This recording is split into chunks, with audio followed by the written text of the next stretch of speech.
মন্ত্রিসভার শপথ গ্রহণ অনুষ্ঠান শুরু করার জন্য মাননীয় রাষ্ট্রপতি মহোদয়ের সানুগ্রহ অনুমতি প্রার্থনা করছি।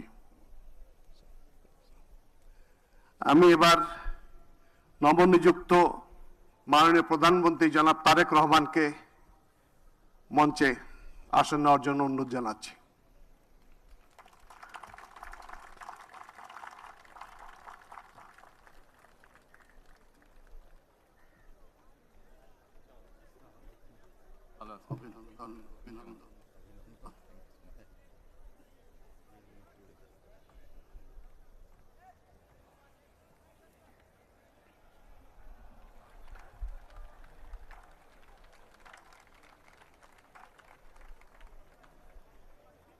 মাননীয় রাষ্ট্রপতি মহোদয়, মাননীয় প্রধান উপদেষ্টা, মাননীয় নবনিযুক্ত প্রধানমন্ত্রী, মাননীয় প্রধান বিচারপতি, মাননীয় উপদেষ্টাবৃন্দ, জাতীয় সংসদের